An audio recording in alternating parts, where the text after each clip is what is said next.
Vivimos en un mundo en constante cambio que usted merece entender, porque es imposible interpretar la realidad que vivimos sin conocer cada uno de sus colores. Porque muchos son los tonos de la actualidad. Presentamos Matices. Hola, hola, ¿qué tal? Muy buenos días, bienvenidos a Matices, este programa de Radio Monumental, que es una producción del Departamento de Noticias, en el que analizamos los temas que son noticia en Costa Rica y en el mundo. Muchas gracias por estar con nosotros en este segundo programa de la semana. La tercera semana, por cierto, con horario alterno desde el arranque del Mundial de Fútbol. Matices, como ustedes lo saben, normalmente va de 2 de la tarde a 3:30 de la tarde, pero en este mes de Mundial nos colocamos entonces de 9 de la mañana a 11 de la mañana. Lo que nos da una ventaja. La ventaja es que el programa dura más, dura 2 horas. Y eso nos permite profundizar en algunos temas que son relevantes. A veces jugamos con los temas y tenemos 2 o 1.5 a lo largo del programa. Y lo otro es que cuando el programa es en la tarde, salen diferido en la noche en Canal 2. En este momento estamos saliendo en vivo en Canal 2 también cuando es en la mañana. Así es que hay muchas plataformas para comunicarnos con ustedes. Estamos en vivo en radio 93.5 en FM. Estamos en vivo en internet monumental.co.cr. Estamos en vivo a través de la aplicación móvil CR Móvil, estamos en vivo en Facebook Live, estamos en la cuenta de Noticias Monumental, estamos en Twitter en @monumentalcr, estamos en vivo en Canal 2 también, así es que es imperdible Matices. Y hoy será un tema muy interesante. Don Kevin Casas, ex vicepresidente de la República, abogado, politólogo, está con nosotros esta mañana. Ayer estuvo con nosotros Claudia Dobles, la primera dama de la República, en un programa que, por cierto, en horas de la tarde nos los han pedido mucho. Ya está disponible el video completo en YouTube, en CR Canal 2 y en Facebook. Desde una vez que se acaba el programa, como estamos transmitiendo por Facebook Live, usted se mete a videos y ahí encontrará los videos completos de las entrevistas de Matices. Don Kevin, bienvenido a Matices, ¿cómo le va? Muchas gracias, Randall, un gusto estar aquí y un saludo a toda la gente que nos está escuchando. Gracias, don Kevin. ¿Qué tal su reinstalación en el país? 1.5 años. Le pregunté ahora fuera de micrófono cuánto tenía de haberse reinstalado, me contó que 1.5 años. Así es, tengo 1.5 años de estar acá en Costa Rica, después de muchos años de estar fuera. Estuve casi 9 años viviendo en Washington. Y ha sido un buen regreso. Mira que estoy muy contento de haber regresado. Ya me hacía mucha falta volver acá y las razones son muchas.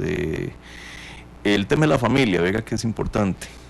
Cuando uno vive lejos, no tener una red de apoyo familiar se le hace complicado. Entonces ese tema ha sido una bendición, estar cerca de la familia y bueno, y mi papá acaba de fallecer, entonces también la posibilidad de pasar el último año con él, la verdad que, y no solo yo, también mis hijos, fue una cosa que, digamos, que tomamos en cuenta a la hora de regresar al país, así que estamos bien contentos acá. ¿Eso fue lo que pesó, el ámbito familiar? Más que cualquier otra cosa. Don Kevin, permítame saludar a la gente que nos está reportando sintonía, a Vanessa Romero, que está con nosotros, a Rodolfo Frer, también, dice, mejor en las mañanas, un abrazo, saludos al profe, dice don Rodolfo Frer, que bueno. abogado también, directivo del Cartaginés. Bueno, saludos Rodolfo, un gran gusto. Jonathan Rodríguez, excelentes programas. Julieta Ramírez, hola, buen día. Me gusta mucho cómo se abarcan los temas. Daniel Zamora dice, buenísimo el programa de ayer, gracias por hacer periodismo como se necesita, gracias Daniel. Efraín Artavia también está con nosotros y prácticamente 60 personas arrancan con nosotros el programa de hoy. Gracias Chelita que me trajo el café, don Kevin, y hoy está con agua. Se perdió el café de aquí, que es buenísimo. Dice don Luis Guillermo Loría, el director de Pitra de la NAME, saludos don Kevin también. Así es que don Luis Guillermo Loría, Guillermo, un fiel de Matices. Muchas gracias. Don Kevin, leyendo algunas entrevistas suyas de los últimos días, usted dice que aprendió la lección, pero yo quiero preguntarle cuál lección aprendió. De lo que sucedió hace 11 años y de mi paso por el gobierno. Sí, señor, de cuando le abarcan directamente el tema del memorando. ¿Cuál fue la lección que aprendió? Muchas, Randall, viera que obviamente, o sea, una experiencia tan fuerte como la que como la que me tocó vivir hace 11 años. Y ojo, no solo a mí, yo quisiera hacer énfasis en esto. Yo creo que fue una experiencia fuerte para todo el país. Lo que pasó en la circunstancia de la ratificación del TLC. Pero en mi caso particular, habiendo pasado por una experiencia tan fuerte, ha sido un proceso de introspección muy largo. Yo creo que uno, si tiene, digo, cualquier persona razonable hace una revisión de sus actuaciones, del impacto que tuvieron en la circunstancia en que se produjeron y extrae las lecciones correspondientes. Yo le digo, por lo menos 3 se me ocurren así de entrada. La primera es que yo creo que en una circunstancia como la que yo viví durante el TLC, se vuelve uno mucho más consciente de sus propias limitaciones, se vuelve uno mucho más consciente de su propia falibilidad, de la posibilidad de equivocarse y de cometer grandes errores, que era una cosa a la que yo no había estado expuesto. Digamos, yo había tenido una trayectoria profesional ascendente, muy exitosa, y de un momento a otro me encuentro con una cosa que me sacude profundamente, que me saca el piso por debajo de los pies y me obliga a replantear en muchos sentidos fundamentales mi vida. Yo creo que esa es una lección de humildad, de darse cuenta que uno en una circunstancia compleja puede meter la pata hasta el fondo. Esa cura de humildad me parece que a mí por lo menos me vino muy bien. La segunda lección me parece que es una lección ciertamente individual, pero también colectiva, y yo insisto mucho en esta. Mire, yo creo que a la vuelta de 11 años, bien haríamos en reconocer que el episodio de la ratificación del TLC fue una especie de... fue un momento de neurosis colectiva en este país, en el que nos dijimos y nos hicimos cosas que francamente no se justificaban. O sea, el TLC no era tan importante como para ir a algo así como una guerra santa, que fue casi lo que tuvimos aquí, ¿no? Ni en un sentido ni en otro. Entonces, yo creo que ahí hay una lección muy importante que como sociedad haríamos bien en extraer. Pareciera que no la aprendimos. En la campaña pasada nos volvimos a vivir exactamente igual 10 años después. Ese me parece que es un punto bien agudo, porque yo creo que al igual que el episodio del TLC, yo creo que la última campaña en la segunda ronda va a dejar una sombra larga. Randall, la próxima vez que, digo, por lo menos debimos haber aprendido esto, que la próxima vez que en un debate de política pública sobre cualquier tema, sea sobre un tratado comercial, sea sobre el matrimonio igualitario, sea sobre la política energética, lo que fuera, la próxima vez que aparezca alguien haciendo predicciones apocalípticas de lo que puede pasar en el país si no se adopta la posición que esta persona tiene, desconfiemos. Desconfiemos, porque yo creo que lo que nos pasó en el TLC debería bastar para demostrarnos que la altisonancia verbal, la virulencia retórica es una manera muy pobre de conducir nuestros debates públicos. Y ojo, y aquí empiezo con la admisión de culpas. O sea, yo estoy perfectamente consciente que yo fui parte de esa virulencia verbal, que yo alimenté esa virulencia verbal de manera muy ostensible, pero aprendí la lección. Y la tercera lección que se me viene a la cabeza en este momento, Randall, y esta sí es más de naturaleza personal. Yo creo que cuando uno ha pasado por una experiencia de este tipo, se vuelve mucho más cuidadoso al momento de juzgar a otra gente. Los linchamientos políticos y mediáticos, los que nos ha tocado pasar por este tipo de cosas, y no hablo de los méritos, simplemente lo señalo como una realidad objetiva, digamos. Yo pasé por algo así como un linchamiento en los medios, ante la opinión pública. Después de que uno pasa por eso, se vuelve mucho más cuidadoso a la hora de juzgar a otra gente. Adquiere uno una dosis de empatía y hasta una dosis de compasión, de tratar de entender los motivos por los que aún gente valiosa, aún gente inteligente, aún gente capaz comete errores. Y creo que también en esta lección hay una dimensión colectiva. Cuando yo veo que hay una página de Facebook con algo así como 8,000 seguidores llamando a golpear al Machillo Ramírez, eso no es. O sea, me parece que como sociedad nos haría bien desarrollar una dosis de empatía y de compasión, aún con el que se equivoca, o sobre todo con el que se equivoca. Ahora bien, usted ha repetido en las últimas entrevistas, lo repite esta mañana también, la frase de que metió la pata, y la metió hasta el fondo. Le pregunto directamente, don Kevin, ¿usted echó a perder su carrera política? Porque todo el mundo lo vislumbraba, y no era un secreto para nadie, como un futuro candidato presidencial. Mire, no sé, eso creo que es temprano para decirlo. Claramente el rumbo que llevaba mi carrera política se alteró. Sí. Se interrumpió, tiene un paréntesis de 9 años. Mire, no sé,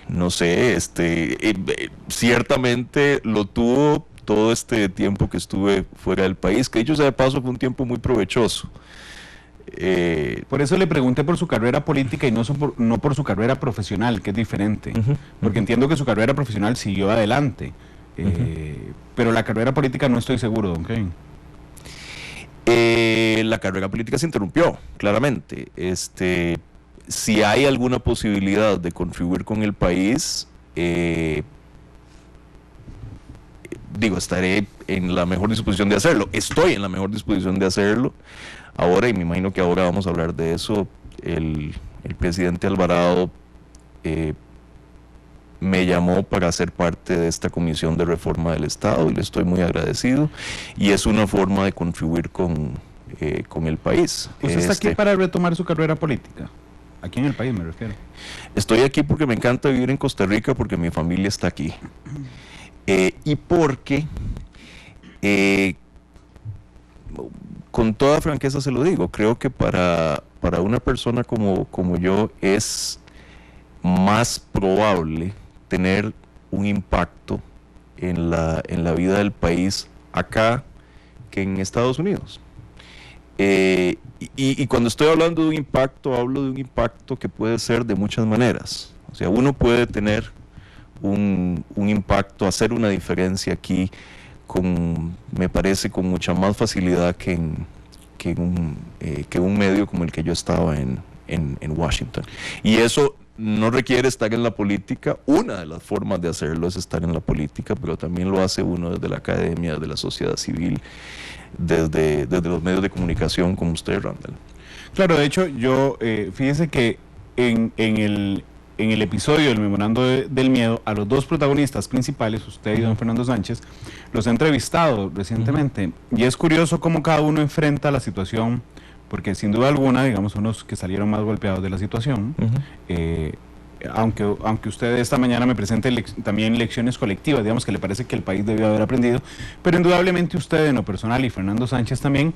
Y el otro día que venía don Fernando Sánchez, bueno, nos contó cómo enfrentó él la situación, lo enfrentó diferente, desde un punto muy espiritual, digamos, según nos compartió, pero lo que me llama la atención es que los dos tuvieron que salir del país, y cuando digo tuvieron que salir del país no me refiero a un exilio obligado, simplemente que todos los dedos acusadores, don Kevin, y me parece que usted acepta que con razón, porque metió la pata, estaban sobre ustedes, y sobre usted en lo particular.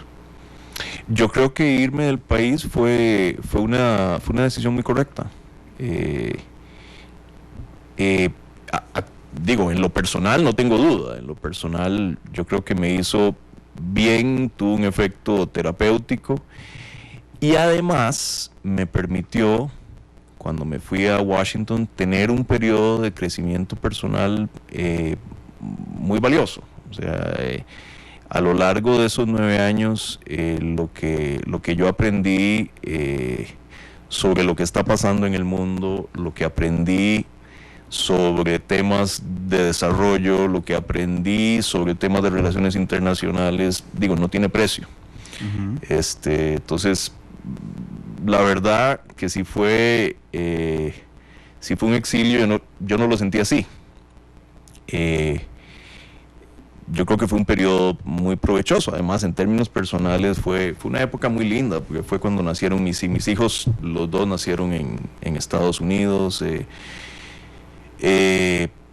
Así que, digo, yo no veo esos años como una caminata por el desierto, los veo como un periodo de crecimiento personal y de reflexión que francamente creo que me hicieron muy bien. Vea qué curioso, Óscar López, que era diputado de la República cuando usted era vicepresidente, que si no me falla la memoria fue quien presentó una denuncia penal contra usted, ¿verdad? Óscar López está escuchando el programa y nos pone: para la época del Tratado de Libre Comercio con Estados Unidos yo era diputado por primera vez, tuve que adversar públicamente las tesis de don Kevin Casas. Créame, Randall, lo hice convencido de que estaba enfrentando el pensamiento de un hombre brillante, inteligente, visionario y con gran capacidad. Creo que eso es lo que nadie le niega, don Kevin. Bueno, le agradezco el juicio a don Óscar, pese a lo sucedido hace 11 años, yo le tengo, guardo un recuerdo cordial. Pero es que uno no puede personalizar la política. Así es. Déjeme navegar un momento en las lecciones aprendidas personales, sí, ¿no, Kevin? Por favor, el miedo. ¿Sigue pensando usted, como pensaba en 2007, que la gente se puede mover por miedo? Si me está preguntando si yo volvería a poner en un documento lo que puse hace 11 años, evidentemente no. O sea, el documento es muy desafortunado de principio a fin. Ahora, si creo que yo fui el que inventó el uso del miedo en las campañas políticas en este país y que ni antes ni después nadie lo ha usado, evidentemente, ostensiblemente eso no es cierto. Entonces, digo, en esto... La gente sí se mueve por miedo, pero usted no lo volvería a usar. Me parece que eso es el resumen de lo que me acaba de decir. Mire, yo creo que, de nuevo, Randall, yo creo que una de las lecciones que hay que extraer de lo del TLC, y de nuevo, de lo que pasó en la segunda ronda, donde, dicho sea de paso, hubo una utilización bastante abundante del miedo. Yo creo que eso lo que genera son campañas y discusiones públicas tremendamente destructivas y tremendamente debilitantes para la democracia. O sea, es mucho mejor en todo lo que se pueda conducir nuestras discusiones con un ánimo de civilidad y en lo posible apelando a la esperanza de la gente y apelando, digamos, a los mejores ángeles de nuestra naturaleza, como decía Lincoln. Su error fue utilizar ese instrumento, el miedo. Mi error fue todo, mire, mi error. Yo escribí un texto hace ya algunos años sobre lecciones ya muy personales que extraje de todo el episodio. Y hay muchas, o sea, mi error fue Mire, haber creído, como tantos otros lo creyeron en el país, que el Tratado de Libre Comercio debía ser ratificado o debía ser rechazado a cualquier costo. Lo cual es ostensiblemente una idea muy dañina para la democracia. O sea, ningún proyecto, mucho menos un tratado comercial, debe ser aprobado o rechazado a cualquier costo. O sea, ningún proyecto justifica promoverlo a cualquier costo. O sea, yo creo que hay que adquirir la conciencia, digamos, de que los debates de política pública deben conducirse dentro de ciertos límites de civilidad. Entonces, ahí hay un primer error muy grave. Y hay otras cosas, o sea, digo, uno, cuando le decía más temprano que uno adquiere conciencia de sus propios límites, uno de esos límites, mire, cuando uno está en política, se llena de un montón de gente alrededor de uno que le está constantemente diciendo lo maravilloso que es, y le está constantemente reforzando la idea de que uno no comete errores y de que uno es imprescindible. Y una de las manifestaciones de eso la tengo muy presente, de gente que sabiendo el riesgo que implicaba para mí meterme de cabeza en una campaña con los niveles de polarización y con los niveles de altisonancia que tenía la campaña del TLC, me dijeron, no, tenés que meterte porque si vos no te metes, va a ser un desastre para la campaña del sí. Esa gente sabía lo que estaba haciendo. Lo que pasa es que uno cede a esos cantos de sirena y se mete creyendo estúpidamente que uno es imprescindible y que en la medida que es imprescindible, no va a pagar consecuencias por sus acciones. Y es una idea muy estúpida, porque si uno es un funcionario público, evidentemente debe pagar consecuencias por sus acciones, como yo las pagué. Yo celebro de manera muy sincera que en este país el debate político sea de tal tenga características como para que la sociedad pueda pedirle la renuncia a un vicepresidente que ha hecho algo indebido.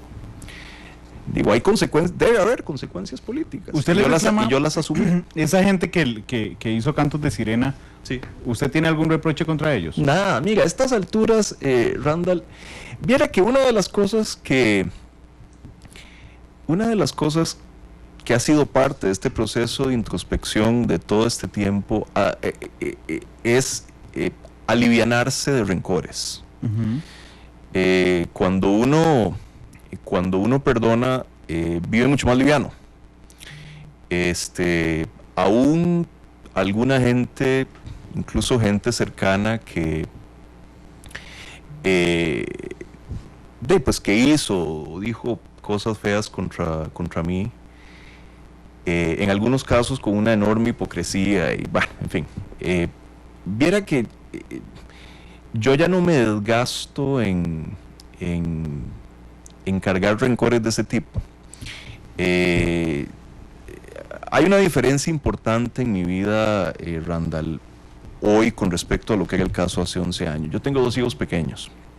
Uh-huh. Y eso le cambia la vida a uno.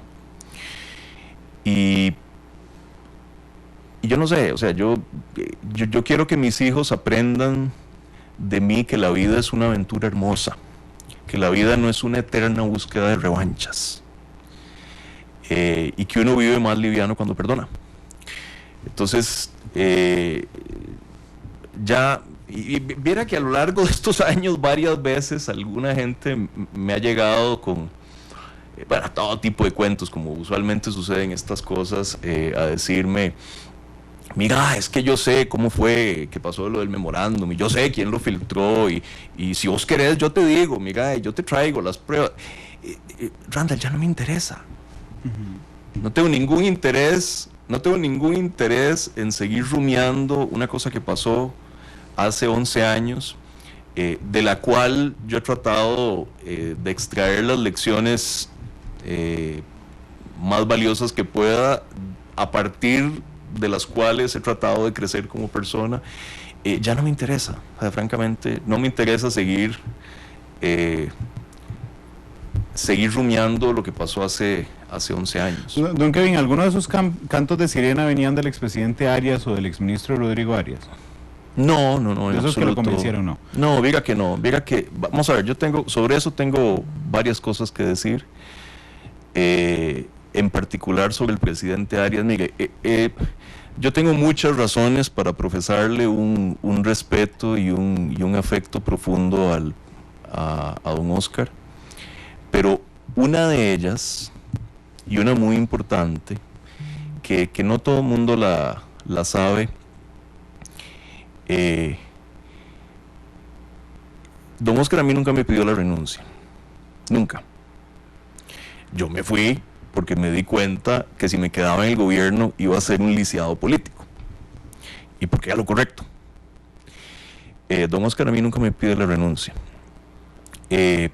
por el contrario, don Oscar, que era el que más tenía que perder si yo me quedaba en el gobierno, porque en última instancia mucho de lo que pasó, seamos honestos, o sea, yo, por mi propia cercanía con el presidente Arias, que era conocida, yo me convertí también en un instrumento para golpear al presidente Arias. Indudable. Y en ese momento, cuando uno se convierte en un gobierno,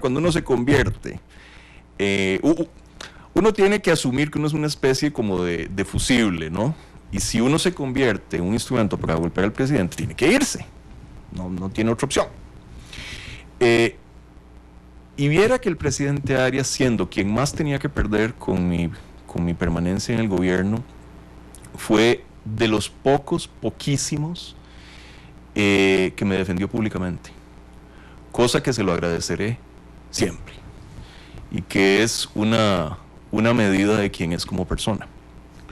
Don Kevin, ¿cuánto dura una condena popular? Porque hoy está sentado aquí, yo empecé la entrevista, no va a ser todo esto, pero empecé la entrevista, por supuesto, hablando de esto, porque no podría arrancar diferente, pero hay un montón de comentarios de gente que le recuerda el memorando. ¿Cuánto dura una condena pública? Mire, no tengo idea, eso no soy yo quien debe o puede contestar. ¿Cuánto debería durar? No sé, simplemente voy a decir una cosa, yo sí creo que hay gente acá que está dedicada a dictar inhabilitaciones políticas, como si fuera un tribunal de la República. Inhabilitaciones que además son perpetuas e inapelables, ¿verdad? Yo no estoy seguro que eso nos convenga como país, ¿verdad? El gobierno tiene garantes de la ética. Está hablando de una especie de sistema parecido. Mire, yo con toda honestidad le digo, no tengo muy claro qué es lo que hacen los garantes de la ética. Yo creo que el país no tiene muy claro, pero digamos, la figura del garante de la ética, que es generar un paralelo, digamos, de la administración pública, sin el debido proceso, sin manera de apelar, es parecido a lo que me está explicando. Sí, el juicio lo estaba haciendo no con respecto a ellos, la verdad, de veras, no tengo muy claro qué es lo que hacen, cuál es la función que el presidente les ha atribuido. Yo todo lo que digo es que las inhabilitaciones políticas oficiosas y perpetuas, yo no estoy seguro de que nos convengan como sociedad, y no lo digo con respecto a mi caso, lo digo en general. Para eso hay un procedimiento, ¿verdad?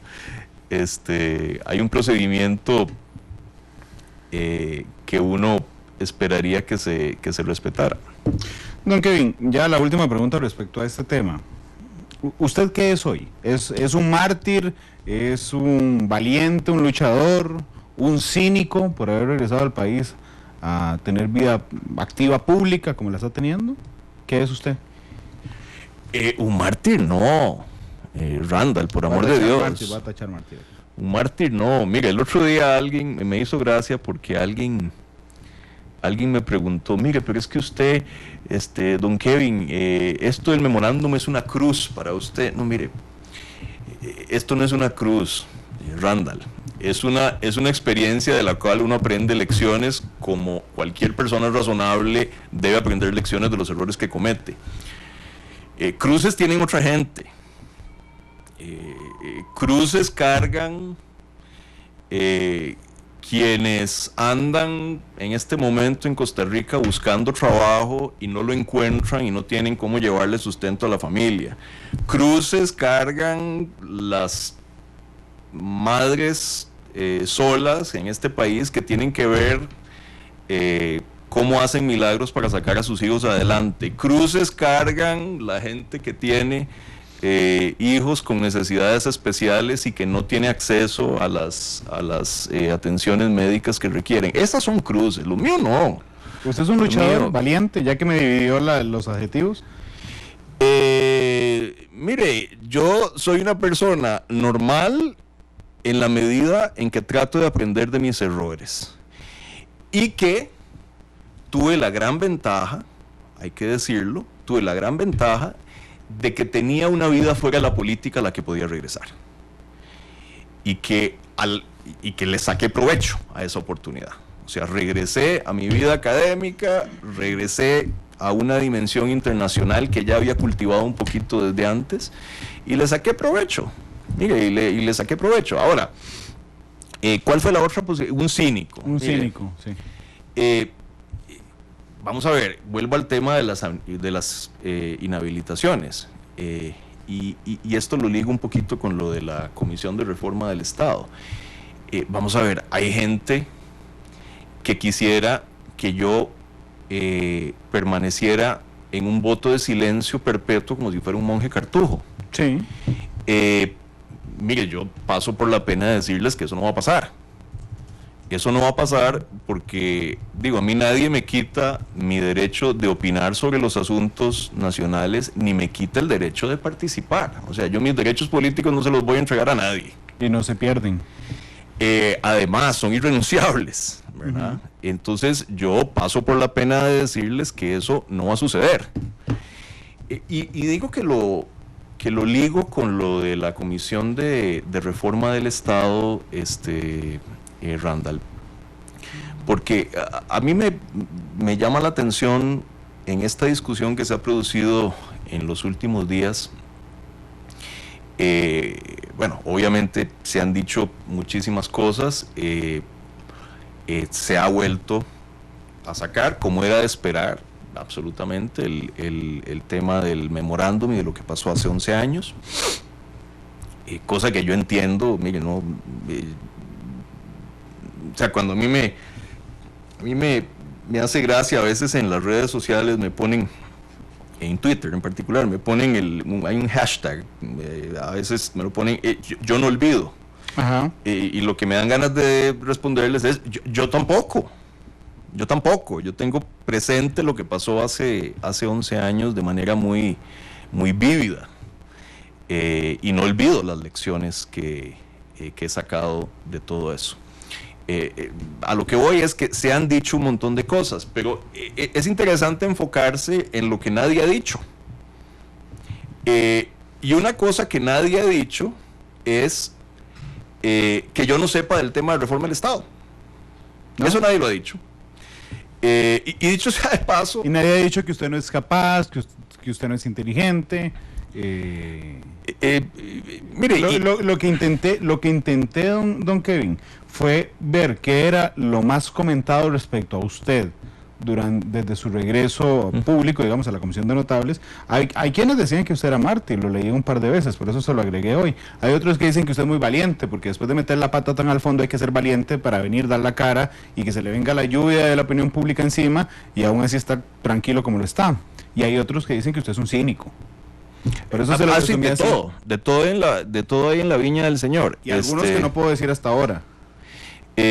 Seguramente. Mire, por eso, o sea, aquí una de las bendiciones que nos da este país es que cada quien puede tener la opinión que mejor considere sobre si alguien debe o no debe participar políticamente, si le gusta o no le gusta que alguien opine. Digo, eso es parte del debate público, es parte del debate democrático y no se le puede quitar a nadie ese derecho. Pero de la misma manera, yo creo que tampoco se le debe quitar a nadie la posibilidad de contribuir con su país si cree que tiene algo para aportar. Yo tengo la sensación de que tanto el presidente Alvarado como el ministro de la Presidencia, don Rodolfo Pisa, sabían perfectamente que alguna gente iba a criticar mi designación y sin embargo tomaron la decisión de hacerla porque estiman que puedo contribuir al trabajo de la comisión. Y déjenme decirle, vamos a ver, sobre este tema, déjenme decirle un par de cosas que abonan a lo que acabo de decir. Randall, yo tengo en diferentes encarnaciones y de diferentes maneras por lo menos 20 años de estar participando, de estar asesorando procesos de reforma electoral, procesos de reforma del Estado en toda la región. Sí. Lo he hecho en un montón de países. Cuando estuve en la OEA como secretario de Asuntos Políticos, una de las cosas que tenía a cargo en la división que yo manejaba en la OEA era justamente los proyectos de cooperación técnica para con los Estados miembros que emprendían procesos de reforma del Estado. Todo eso, Randall, lo hice como parte de mi trabajo, es decir, lo hice por la paga. Ahora el presidente de la República me está pidiendo que haga eso mismo que he hecho por 20 años en toda la región, que lo haga aquí en Costa Rica sin cobrar un 5. Porque ese es un detalle importante. Digo, en medio de toda esta discusión, a veces cuando uno ve algunas de las críticas que se han dirigido contra la comisión, yo no sé si es que la gente cree que uno se va a ganar millones ahí. Don Randall y oyentes, no nos va a pagar un 5. Estamos haciendo esto por contribuir con el país. Y por lo menos yo, y estoy seguro que es el caso de los demás miembros de la comisión, lo están haciendo de muy buen grado, porque genuinamente creen que tienen algo que aportar. Uh-huh. Entonces, digo, el presidente me está pidiendo, y yo me siento muy honrado por ello, que haga por el país lo que tengo 20 años de hacer por otros países, y de hacerlo sin cobrar un 5. Cuando a uno el presidente de la República le pide una ayuda que uno está en condiciones de dar, uno no le dice que no. Sí, de hecho yo esta semana me pregunté si algunos notables tenían incluido el chip de autodestrucción. Permítame ampliar ese detalle. La expresidenta de la Sala Constitucional, Ana Virginia Calzada, se pensiona con una pensión alta, por supuesto, se retira a la vida del ejercicio privado de su profesión. Y entonces un día de esos que me preguntaron directamente el caso, yo decía, bueno, realmente ya no tenía la necesidad de volverse a poner en el estrado público. Se vuelve a poner en el estrado público y ya se le vienen los ataques encima por esa situación. Vladimir de la Cruz es exactamente la misma situación, Francisco Antonio Pacheco es exactamente la misma situación y Kevin Casas es exactamente la misma situación. Es decir, si usted no asoma la cabeza, don Kevin, en términos muy, muy costarricenses, no le dan. Pero Randall, pero ve que en medio de todo esto, lo que se está perdiendo en esta discusión es lo que uno pensaría que debería ser el énfasis del debate. O sea, es decir, me imagino que a esto vamos a llegar, espero, en algún momento de la entrevista. Así está planificado. Estamos hablando del que yo por lo menos creo que es el problema más grave que tiene el país, uh-huh, que es la profunda disfuncionalidad del Estado. Las características que hacen que la relación de los ciudadanos con las instituciones públicas se haya convertido en una pesadilla. La incapacidad del Estado creciente, además de resolverle problemas concretos a la gente.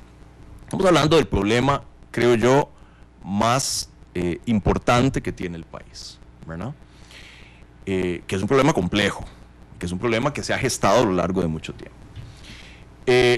Uno pensaría que uno de los focos de la discusión debería ser si la gente que se nombró en la Comisión de Reforma Presidencial, en la Comisión Presidencial de Reforma del Estado, si tienen algo valioso para decir, si saben del tema o no saben del tema. Y tal parece que por lo menos para alguna gente esa es la menor de las preocupaciones. Pareciera que a la gente no le importa si saben del tema o no saben del tema, lo que les importa es el pasado o lo que les importa de la pensión que estén recibiendo en ese instante, don Kevin. Corrijo, Sí. perdón, si me permite. No, ya no es... La cosa se ha vuelto tan complicada, Randall, que ya incluso no es ni siquiera si ellos reciben pensión, es si tienen un familiar que reciba una pensión llamada de lujo. O sea, ya estamos aún en un nivel todavía más fino. Es como si la pensión inhabilitara el conocimiento de la gente. La pensión de un familiar inhabilitara el conocimiento de la gente. Un error anterior, don Kevin, en su caso, anulara el conocimiento de la gente. Ese es el ámbito en el que estamos viviendo hoy. Tal parece, por lo menos de parte de alguna gente. Y a mí me parece que es un error. Digo, a mí me parece que siendo, insisto, el problema más complicado y más importante que tiene el país, o en todo caso uno de los más importantes, deberíamos prestarle alguna atención a si la gente que fue nombrada sabe o no sabe del tema, si puede hacer alguna recomendación que vale la pena o no. Y da la impresión de que en el debate público esa es una preocupación, menor. A mí me parece eso francamente muy raro. O sea, digo, si uno tiene un problema de salud muy grave y tiene que ir donde un neurocirujano, a uno lo que le preocupa es si ese neurocirujano es capaz o no es capaz. Le importa muy poco su vida privada. Bueno, a nivel colectivo un poco tenemos una situación similar, y simplemente expreso mi extrañeza de que alguna gente parezca no importarle. Don Kevin, finalmente avanzando cronológicamente antes de entrar al tema del reforma del Estado. Y si me permite añadir algo más, y además me parece que alguna gente equivocadamente asume que hay una fila de gente que esté dispuesta a sacar la cabeza sin recibir paga, que además esté capacitada y que esté dispuesta a sacrificar su tiempo para ayudarle al país. Mire, eso ostensiblemente no es cierto. Claro, porque lo que va a pasar es que en el futuro, cuando el presidente de la República, independientemente de cómo se llame a alguien, uno le va a decir, deme un par de horas, un par de días para ir buscando si algún familiar mío tiene alguna pensión que yo no sepa, o si yo la tengo, o si yo tengo una sociedad anónima, o si en algún momento debí plata, o si en algún momento tengo una condena judicial, que tampoco inhabilita a la gente, por cierto, las condenas judiciales pasadas en su conocimiento, y eso hace que hemos tenido presidentes legislativos, ¿sí?, con condenas penales. Sí, así es, hasta la última legislatura, inclusive la anterior la tuvimos. Usted sabe, don Kevin, si usted llega a la comisión impulsado, más allá de su conocimiento indiscutible, por un acuerdo político. Estoy absolutamente seguro que no es el caso. No, ¿por qué? Estoy absolutamente seguro que no es el caso. Bueno, porque no tengo ningún elemento para pensarlo así. O sea, que alguien de Liberación Nacional, en medio de una negociación, lo haya propuesto. No lo creo. Me parece que esa es una decisión que, insisto, yo agradezco profundamente. Esa es una decisión del presidente de la República y del ministro de la Presidencia, que tomaron la decisión de darle una conformación plural a esa comisión de reforma del Estado. Pero lo que pasa es que también es una estrategia política, y que de hecho yo felicito al gobierno de haber tenido esa estrategia política. Cuando usted incluye a gente de diferentes fuerzas políticas, Mario Redondo, que no es originalmente Restauración Nacional, pero que participó en la última campaña, sí, en el caso de gente del Partido Unidad Social Cristiana, en el caso suyo, militante de Liberación Nacional, entonces usted lo que logra es que la crítica que venga de las fuerzas políticas que conviven, digamos, en la Asamblea Legislativa, sea una crítica, ahora sí, formal, digamos, directamente hacia las conclusiones y no hacia las formas, porque de alguna forma todos están comprometidos. Por eso le pregunté que si usted sabía que era parte de un acuerdo político. La respuesta corta es no. Okay. Y por ahí alguna gente también anda con la historieta esta de que mi nombramiento se debe a una presión del expresidente Arias. Mira, eso es absolutamente falso. Don Kevin, antes de irnos a la pausa, su nombramiento le ha generado ruido a la comisión, creo que eso es innegable. ¿Su aporte es tan valioso que vale la pena ese ruido? Tendría que preguntárselo al señor presidente. Pareciera que para él, hasta esta hora, 9:49 del 3 de julio, pareciera que sí. Insisto, pregúntaselo a él, pareciera que sí. Son las 9:49, vamos a la pausa, regresamos para hablar sobre lo que piensa don Kevin Casas respecto a la reforma del Estado. ¿Cómo debería ser el Estado costarricense? Yo sé que suena un poco denso cuando uno dice reforma del Estado, pero realmente es algo con lo que usted convive todos los días. Tiene que ver con la forma de elegir diputados, tiene que ver con el sistema de gobierno que queremos, tiene que ver con la Contraloría General de la República, tiene que ver con la Sala Constitucional, tiene que ver con el mandato del presidente, tiene que ver con los años que dura un presidente. Son las 9:50, vamos a la pausa y regresamos para intentar navegar en el conocimiento de don Kevin respecto a este tema, para intentar además dilucidar cuál será su aporte en esa comisión de notables. Son las 9:50, vamos a una pausa comercial y regresamos.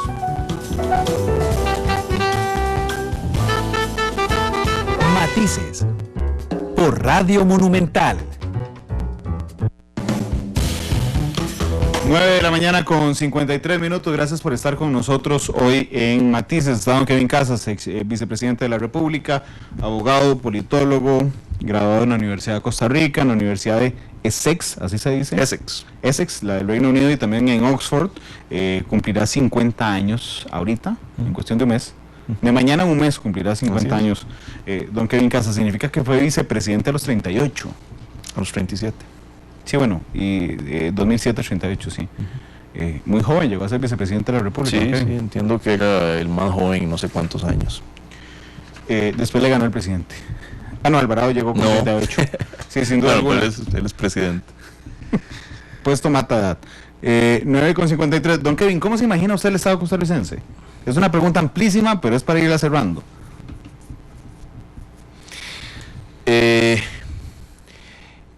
Vamos a ver, yo empezaría al revés. Empezaría por otro lado, o sea, empezaría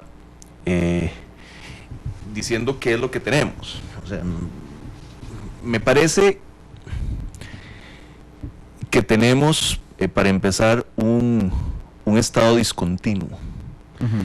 Un estado que tiene bolsones de eficiencia, muy pequeños, pero los tiene, en medio de un mar de ineficiencia y despilfarro.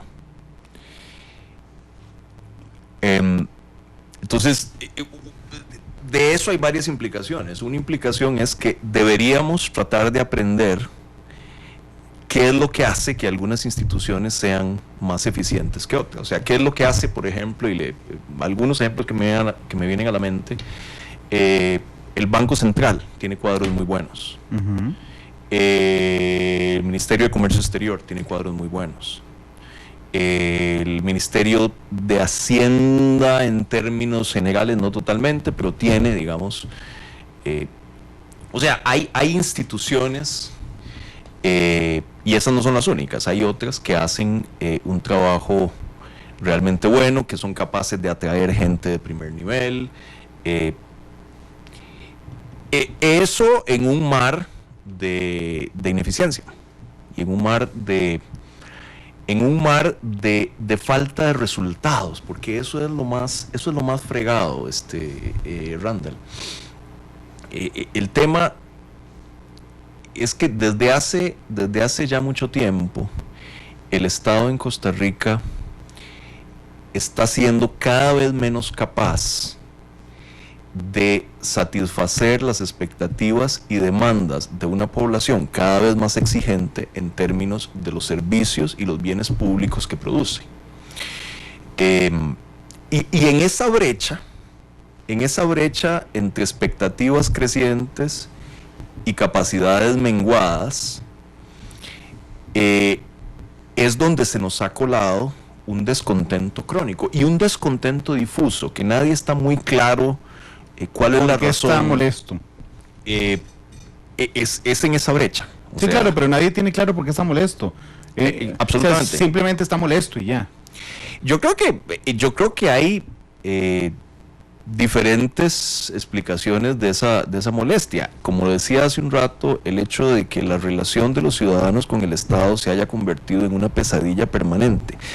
Y dicho sea de paso, cuanto más humilde es usted,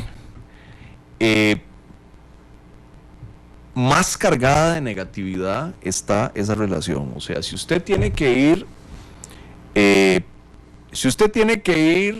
a una a demandar alguna prestación social a la que tiene derecho, lo que le espera es un viacrucis burocrático donde lo mandan de una oficina a la otra, y donde en el fondo lo que hay es una gran indefensión del ciudadano. Digo, a fin de cuentas, cualquiera de nosotros dos va a una oficina pública y más o menos sabe cómo jugársela, tiene acceso a recursos que le permiten navegar lo que realmente se ha convertido en un laberinto. Una persona humilde no tiene esos recursos. Entonces, ahí hay un problema de disfuncionalidad muy grave. Yo creo que el Estado nuestro es un Estado cundido de puntos de veto, en el que es muy fácil parar cualquier cosa, pero es muy difícil hacer cualquier cosa. Cuando usted llega a una institución pública, como me tocó a mí cuando fui ministro, Randall, se encuentra que todas las cosas que usted hace, alguien las puede parar por algún lado. O sea, si no las para el departamento legal de la institución, se las para el auditor; si no, se las paga la Contraloría; si no, se las para la Procuraduría; si no, la Sala Cuarta. Siempre hay algún recurso para parar cualquier decisión que se tome.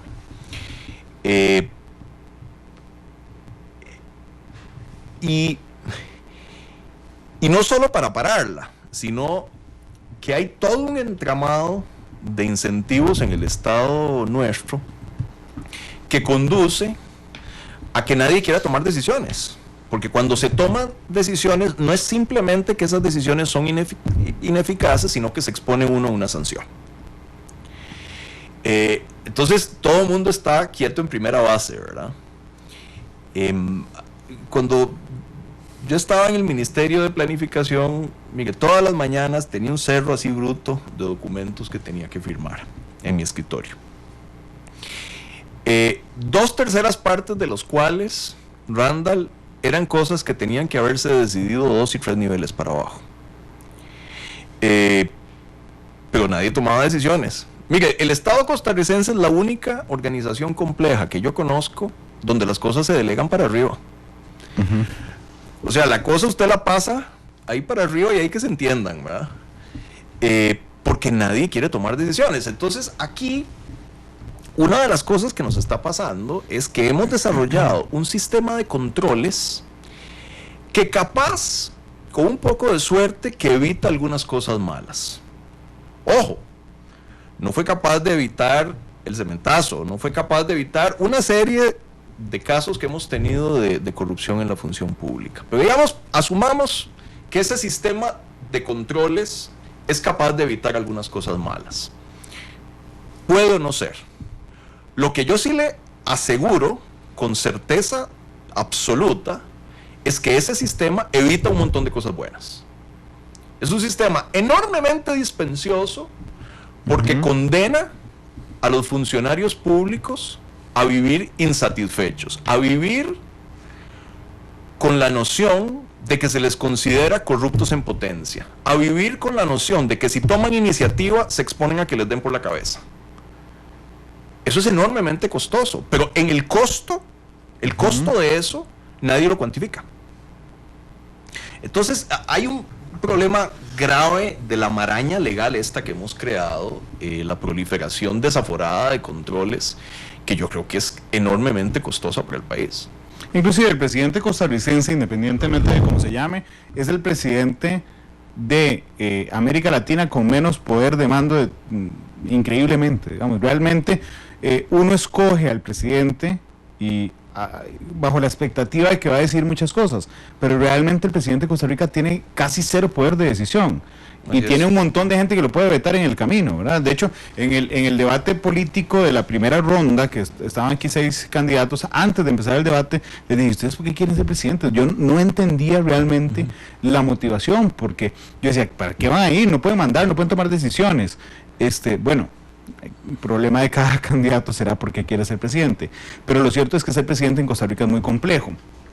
Le entiendo, don Kevin, las preocupaciones sobre ese Estado ineficiente, lleno de trabas, lleno de vetos, además que es anacrónico con el interés público, que además es muy disfuncional y que además ha perdido la confianza de los costarricenses. Ayer, que le contaba, estuvo aquí la primera dama de la República, en la tarde, después de la entrevista, recibí un comentario de alguien que me dijo, Randall más flojo, nunca le preguntó a Claudia Dobles del cementazo. Entonces yo dentro decía, ¿y qué tiene que ver Claudia Dobles con el cementazo? Digamos, ni siquiera era primera dama, era una arquitecta privada cuando pasó el cementazo. Bueno, porque en el inconsciente colectivo existe una desconfianza absoluta respecto a el aparato público y quienes ejercen, digamos, la función pública. Pero me gustaría ir concretizando sobre cómo ir intentando arreglar esta maraña de cosas. El otro día estaba aquí Laura Chinchilla, la expresidenta de la República. Justamente era el día en que venía un diputado del PIN, don Eric Rodríguez, para presentarnos una propuesta de revocatoria de mandato. Entonces aproveché en el traslado del programa para decirle a la expresidenta Chinchilla, expresidenta, ¿usted qué piensa de la revocatoria de mandato?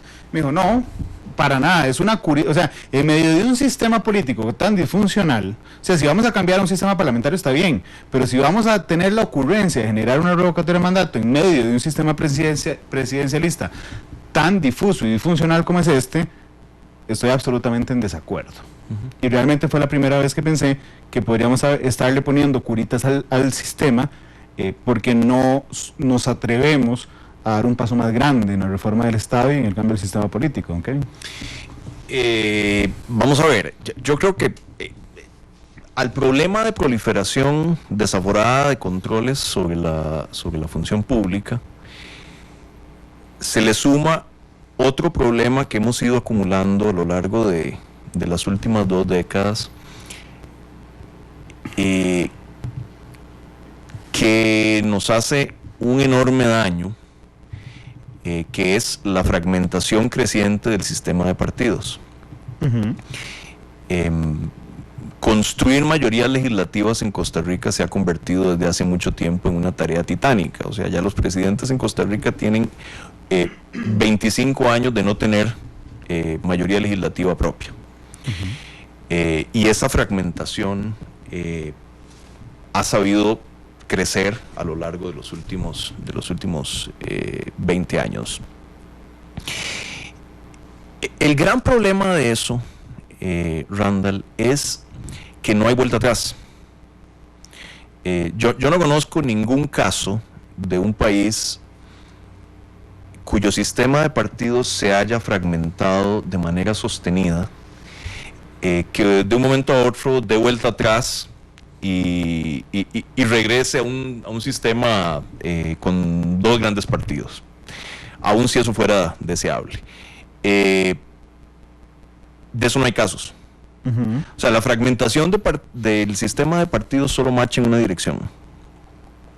Entonces, fragmentarse más. La implicación de esto es muy concreta. O sea, la pregunta operativa aquí ya deja de ser ¿Cómo vamos a hacer? Porque, digo, antes de cada elección uno ve a los nostálgicos, ¿verdad?, que aparecen y dicen, en la lejanía, ¿verdad?, distinguen un regreso al bipartidismo. Y dicen, ahora sí vamos a regresar al bipartidismo. Mire, eso no va a pasar. Entonces, en vez de hacernos la pregunta de cómo regresar al bipartidismo, aun si eso fuera deseable, la pregunta correcta es cómo hacemos para administrar de la manera más productiva posible la fragmentación que tenemos. Una pregunta totalmente diferente. Y que me parece que obliga a plantear de manera muy seria una revisión del sistema presidencial que tenemos. O sea, está ampliamente demostrado que la coexistencia de un sistema presidencial con un sistema de partidos fragmentado es muy problemática. Sí, y es anacrónica además. Y le pongo un ejemplo para que esto no se quede simplemente en el enunciado. El caso de Brasil. Brasil es un país en el que hay, la última vez que revisé había 28 partidos en el Congreso. ¿Ok? O sea, el presidente para construir una mayoría legislativa tiene que negociar con 28 partidos. ¿Ok? Bueno, hay varias formas de construir esa mayoría legislativa. Una de ellas es comprándola. Entonces, los escándalos que desde hace ya más de una década viene teniendo Brasil, el mensalado, ahora con el lavallato, son fundamentalmente un resultado de un sistema presidencial que se volvió totalmente ingobernable y en el cual la única manera de construir mayorías es sobornando gente. Entonces, esa coexistencia de un régimen presidencial con un sistema fragmentado, entre otras cosas, genera incentivos perversos para la corrupción. Entonces, aquí hay una necesidad muy grande de sentarnos a pensar si la continuidad del sistema de partidos, si la continuidad del sistema presidencial, en vista de que la fragmentación del sistema de partidos no va a dar vuelta atrás, si lo que tenemos es que pasar a un régimen político de naturaleza diferente. Parlamentario. Puede ser parlamentario, hay varias opciones, puede ser parlamentario. O sea, un régimen en el cual, para que se entienda, el gobierno, la gente vota en una elección legislativa y el gobierno emerge del resultado de esa elección legislativa. O sea, la gente vota por partidos en una elección legislativa y el partido que alcanza la mayoría o la coalición que alcanza la mayoría nombra, forma gobierno. Entonces, casi por definición, el gobierno tiene una mayoría legislativa. Hay algunos casos de gobiernos de minoría, pero son los menos. Porque deriva de ella. O sea, exactamente. Porque el gobierno deriva de la mayoría legislativa. Si usted no tiene la mayoría, no puede formar gobierno. Claro, don Kevin, pero esto nos pone otro reto por delante, el fortalecimiento de los partidos políticos. Sí. ¿Verdad? Que en este instante, yo me atrevo a decirlo una y otra vez, están en crisis absoluta. Sí. Y entonces en las últimas campañas electorales vemos partidos alquilados a un candidato, prestado a un candidato, digamos, con fines electorales. Partidos donde sus diputados no tienen idea de cuáles los principios programáticos de su propio partido. Un partido que no se encuentra a sí mismo, y le hablo de su Partido de Liberación Nacional, que pareciera no encontrarse a dónde está. O sea, si está en la izquierda, en la derecha, al centro, no parece haberse perdido en el camino y no encontrarse. Un partido que renace de las cenizas, el Partido de Unidad Social Cristiana, ¿verdad? Y una ausencia de análisis de la problemática nacional. Un día eso estaba aquí Luis Antonio Sobrado, el presidente del Tribunal de Elecciones, y me decía, hablando, usted no se imagina la cantidad de millones engavetados ahí en el tribunal que hay para la capacitación de los partidos políticos. Nadie los usa. Y es increíble la revolución del 48. Y el Partido de Liberación Nacional inicia con el Centro para el Estudio de los Problemas Nacionales. Hoy nadie estudia, o sea, realmente los partidos son cositas muy flojas, muy débiles, que simplemente se activan para fines electorales. Bueno, lo que pasa, Randall, es que dependiendo del sistema político, usted tiene partidos de un tipo u otro. O sea, en un sistema como el régimen presidencial nuestro, en el cual tenemos elecciones a plazo fijo cada 4 años, hay un incentivo muy grande para que los partidos desaparezcan entre elecciones y se conviertan simplemente en maquinarias electorales. En un régimen parlamentario en el cual usted técnicamente, teóricamente, puede tener elecciones en cualquier momento, usted necesita tener un partido con una estructura permanente y activa. Entonces, de alguna manera, el tipo de partidos que usted tiene es endógeno, es el resultado del sistema del régimen político que usted tiene. Claro. O sea, no podemos hacer la extrapolación fácil de decir, bueno, es que si pasamos a un sistema parlamentario, eso va a ser un problemón porque vamos a tener estos partidos raquíticos, endebles que tenemos hoy. No, porque se va a arreglar per se. Me parece que la cosa es más complicada. Ahora bien, don Kevin, cuando uno le pregunta a todos los candidatos a diputados, aquí tuvimos debates con todos los candidatos a diputados, a todos los candidatos presidenciales, a los presidentes en ejercicio durante los últimos 3 gobiernos, todos están de acuerdo en pasar a un régimen parlamentario. Es increíble, usted le pregunta a todo el mundo, parlamentario, realmente todo el mundo está de acuerdo. ¿Cuál es la llave para ejecutar? ¿Qué necesitamos hacer para pasar a un sistema parlamentario? Bueno, esa es la gran pregunta. Yo creo que parte de lo que debería hacer esta comisión de reforma del Estado es plantearse este problema y hacer una propuesta concreta que desencadene una discusión legislativa. Eso solo lo puede decidir la Asamblea Legislativa, ¿verdad? Como una Asamblea Constituyente. Esa era mi pregunta, ¿cómo le suena a usted una constituyente? Mire, depende del día que me pregunte, Randall. ¿Por qué? Hay días que me parece que es una buena idea y hay días, los más, en que me parece que es una mala idea. A mí... Yo en esto siempre recuerdo una frase que alguna vez le oí a don Francisco Antonio Pacheco. Yo estoy a favor de la constituyente si me dicen quién la va a hacer y qué va a decir. Hay una suposición no demostrada de parte de quienes de manera muy beligerante proponen una constituyente, de que la constituyente va a reformar únicamente las cosas malas de la Constitución vigente. Sí. Y que no podemos jalarnos una torta. De eso no tenemos ninguna prueba. Hay mucho bueno en la Constitución nuestra. O sea, le pongo un ejemplo. O sea, el régimen de protección de las libertades públicas en Costa Rica es ejemplar de acuerdo con cualquier estándar. Sí. Yo preferiría que eso no lo tocáramos, ¿verdad? Hay otras cosas que sí. Pero ahí es donde volvemos al tema de la fragmentación del sistema de partidos. Uno perfectamente podría imaginarse que hay un montón de cosas en la Constitución que pueden reformarse por la vía de reformas parciales, como este país supo hacerlo. Lo que pasa es que la fragmentación del sistema de partidos, desde hace ya por lo menos 2 décadas, impide en la práctica que se hagan reformas parciales, como no sea en temas absolutamente cosméticos. Claro, porque no se logran acuerdos políticos. Pero, don Kevin, con su experiencia, ¿usted qué preferiría hoy? Entonces le pregunto hoy, ¿usted qué preferiría hoy?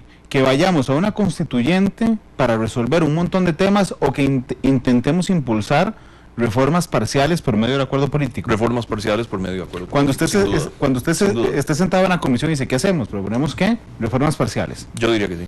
Ok, permítame ir navegando respecto a algunos temas en particular que podría generar esas reformas parciales del Estado costarricense. La forma de elección de diputados. Sí.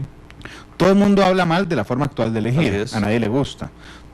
A todo el mundo le gustaría elegir diferente, pero hay un número satánico ahí metido. Cuando usted eleva el número de candidatos, todo el mundo se rasga las vestiduras y dice blasfemia divina, no se puede aumentar el número de diputados, aunque la cantidad de representación que tiene cada diputado hoy es prácticamente ridícula, don Kevin. ¿Cómo hacemos para superar ese mito? Hay que hacer, como en tantas cosas de estas, Randall, hay que hacer pedagogía. Yo creo que es virtualmente imposible mejorar el sistema de elección de diputados sin aumentar el número de diputados. Las cosas que se pueden hacer con el número de diputados vigente, las cosas que se pueden hacer para cambiar el sistema lo empeoran. Y le digo una, que se ha llevado y traído mucho en la discusión nacional, los sistemas de lista preferencial, de voto preferencial, perdón. O sea, de que la lista en la cual la gente puede escoger. Eso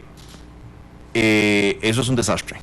Eso es un desastre que viene de regreso en un montón de países, ¿verdad? O sea, yo le podría traer aquí, como le decía, tengo muchos años de estar participando en discusiones de reforma electoral en América Latina, y le podría traer aquí a un montón de dolientes, ¿verdad? De países como Perú, como Colombia, que tienen sistemas de voto preferencial, donde el sistema de voto preferencial ha generado todo tipo de distorsiones que van desde el descuartizamiento interno de los partidos hasta una elevación brutal de los costos de campaña.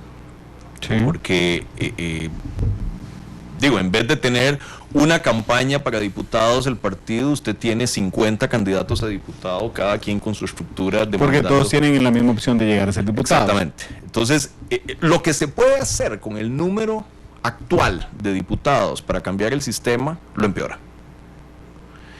Entonces, mire, en estos temas, una de las lecciones que hay que tener claras es que no todas las cosas buenas vienen juntas. Hay que escoger. Hay que escoger. O sea, si se quiere un sistema de elección de diputados que tienda a elevar la calidad de los electos, que tienda a darle posibilidades mayores a la gente de escoger a su representante, posiblemente vamos a necesitar más diputados. Dicho lo cual, cabe recordar además que el Congreso de Costa Rica es de los más pequeños del mundo en número, ¿verdad? Entonces, y en peso relativo, yo no sé cuántos diputados representa cuántos pobladores o electores representa un solo diputado. Entonces, todo lo que estoy diciendo, no me estoy casando con ninguna tesis, simplemente estoy diciendo todas estas cosas tienen costos, ¿verdad? O sea, y el costo hay costos de no aumentar el número de diputados. Claro, pero hay costo también de pasar a un voto preferente. Y me imagino el caso, cuando abordo este tema siempre, porque tenemos el caso ya hoy en la Asamblea Legislativa, el Partido Unidad Social Cristiana. Es el único partido de los que tienen hoy representación legislativa donde el candidato presidencial no escoge a sus candidatos a diputados, ¿verdad? Y entonces el Partido Unidad lo había presentado en algún momento como el gran logro, digamos, de democracia interna dentro del partido. Y un día de esos que vino el expresidente Rodríguez, me decía, Randall, yo echaría para atrás eso ya, en este instante. ¿Por qué? Porque resulta que se cortó el cordón umbilical, digamos, entre... es que decir línea de mando me suena muy fuerte para hoy, pero entre la congruencia, digamos, programática de su candidato presidencial, que podría ser presidente de la República, a la fracción legislativa. Completamente. ¿Verdad? Y entonces se vuelve ingobernable a lo interno el partido. Si generamos voto preferente, eso significa que podríamos volver ingobernable todos los partidos políticos y la propia Asamblea Legislativa. En términos muy ticos, nadie le haría caso a nadie, don Kevin. Absolutamente, ese es uno de los efectos ciertos que tiene un sistema de voto preferente. Entonces, ¿cuál sistema le parecería a usted mejor en ese instante? Mira, hay muchas opciones. Si hay algo en lo que hay opciones en abundancia es en materia de sistemas electorales. A mí, en particular, me parece atractiva la propuesta que ha puesto sobre el tapete el Grupo Poder Ciudadano, que es un sistema mezclado muy similar al sistema de elección que tiene en Alemania, que es un sistema que mediante una combinación que sería largo y aburrido de explicar, permite combinar la posibilidad de escoger representantes en distritos electorales, pero además la posibilidad de tener una lista de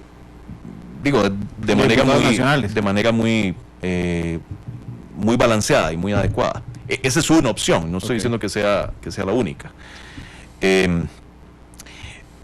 Como quiera que sea, hay que plantearse esa discusión como otras que hacen al diseño, a la arquitectura institucional de nuestro sistema político, me parece a mí de manera ineludible. Claro, es que son cosas muy urgentes, don Kevin, realmente todas, porque todos nos quejamos de los acuerdos, pero realmente de la falta de acuerdos, pero al meternos en el sistema político nadie aborda eso. No, Randall, discrepo. El gran problema es que no son urgentes, son temas importantes. Pero lo urgente siempre termina comiéndose lo importante. Okay. O sea, ese es el problema. Mire, esta materia de la reforma del Estado es una materia muy poco sexy desde el punto de vista político. Sin duda alguna, don Kevin, creo que se refleja bien, el otro día lo contaba, y creo que se lo conté a usted cuando lo invité a la entrevista, pero que yo había entrevistado a todos los últimos presidentes en la última semana presidencial. Y en la primera semana presidencial. Al presidente Solís lo entrevisté en la primera semana siendo presidente y le llevaba una lista que yo decía, qué buena entrevista. Aquí le abordé la forma de elegir diputados, el periodo presidencial, el segundo mandato, la carrera legislativa, bueno, el papel de la sala cuarta, y el presidente Solís me decía, de acuerdo, hay que reformar. La última pregunta que a mí se me quedó es, ¿y usted lo va a hacer? Y entonces me dijo, no, tengo cosas más urgentes. Es que ese es el tema de fondo. O sea, ahí se refleja. Ese es el problema grave de esto. Y otro que se lo apunto, Randall. Hace un rato decíamos que nuestro Estado es un Estado que está cundido de puntos de veto. ¿Sí? ¿Verdad? En cada uno de esos puntos de veto alguien gana. O sea, cada uno de esos puntos de veto es una parcelita de poder. Entonces, todo mundo está consciente en nuestro sistema político que hay una necesidad de replantear las reglas del juego, de hacer los procesos de toma y de ejecución de decisiones en el Estado más eficientes y más eficaces, que es en el fondo de lo que se trata la reforma del Estado. Todo el mundo está consciente de eso, en principio. Cuando se le pone el cascabel al gato, por ejemplo, típicamente en la reforma del reglamento legislativo, ¿ya?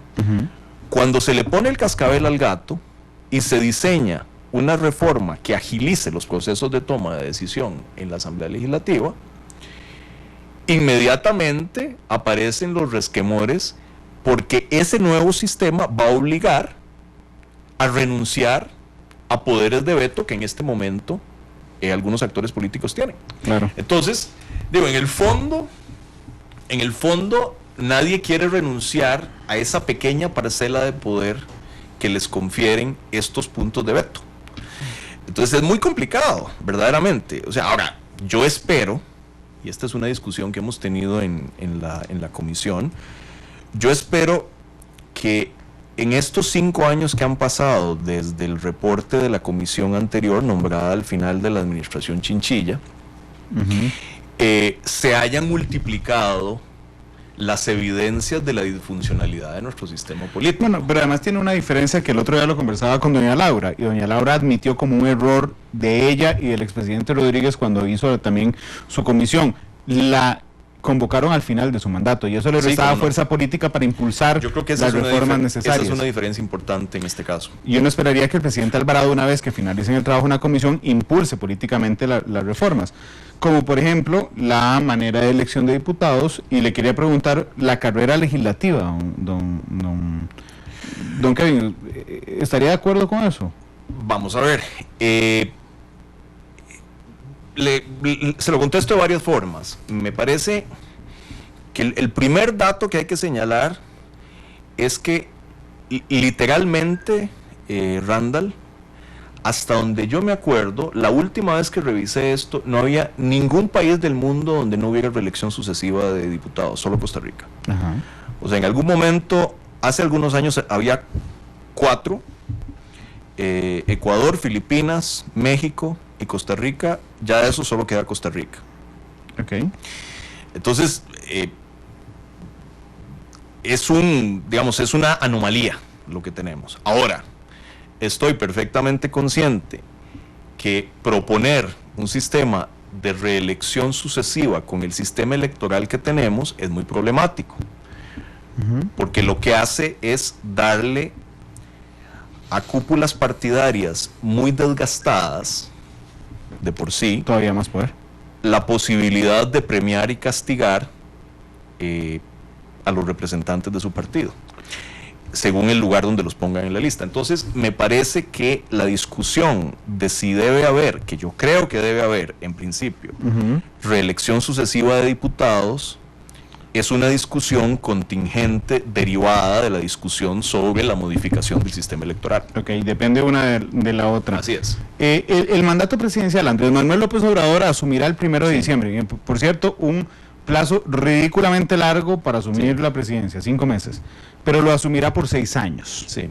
Y aún en México, la discusión interna, que supongo que usted la conoce muy bien, don Kevin, de algunos académicos, es el poco tiempo que tiene un presidente para generar reformas reales en 6 años. Sí. Nosotros tenemos 4. Realmente el primero se va en los ajustes iniciales y el último se va en la campaña electoral. Y le quedan 2 años para hacer cosas. ¿Deberíamos aumentar el tiempo de mandato presidencial? Mire, no a 6, pero posiblemente sí a 5. Nos ganamos un año.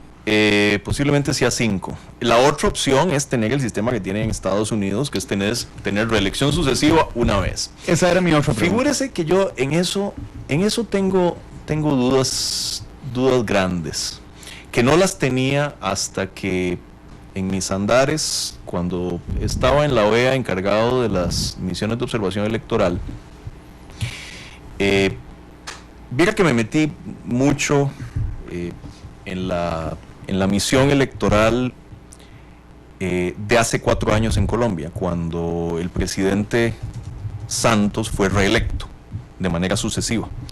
Que dicho sea de paso, ya Colombia echó marcha atrás y eliminó la reelección. Pero en aquel momento había reelección sucesiva y el presidente Santos se postuló a su reelección sucesiva. Mira, y en Colombia, que es un país que en términos generales tiene instituciones electorales robustas, donde digamos hay una menor propensión a la manipulación del proceso electoral por parte de quienes están en el gobierno, porque hay más controles. Viera que a mí me alarmó mucho lo que vi.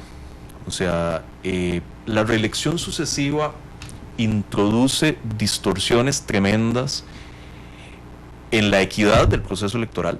Sí. Introduce distorsiones tremendas en la acción de gobierno. Que viera que yo tengo dudas de que nos convenga.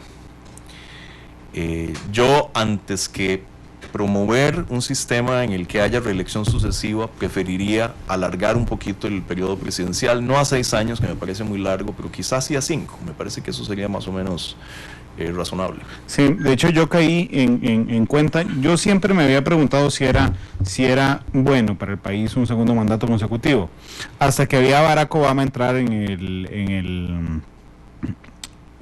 se me fue la palabra, en la convención demócrata apoyando a Hillary Clinton.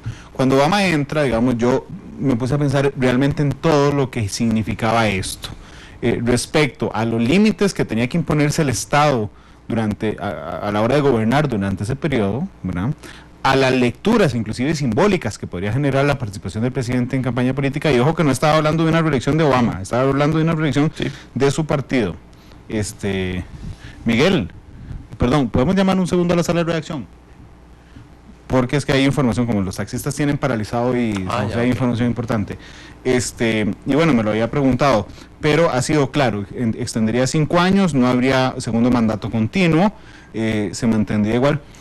Yo también me he preguntado, si hubiera segundo mandato continuo, estaríamos rozando la Constitución con lo que había ya resuelto en el tema de la reelección presidencial, porque estaríamos quitándole oportunidad después a alguien de reelegirse. Podría haber alguna discusión de ese tipo. Permítame ir a la sala de redacción un segundo. Don Kevin Febe Cruz, nuestra jefe de información, está ahí en la sala de redacción.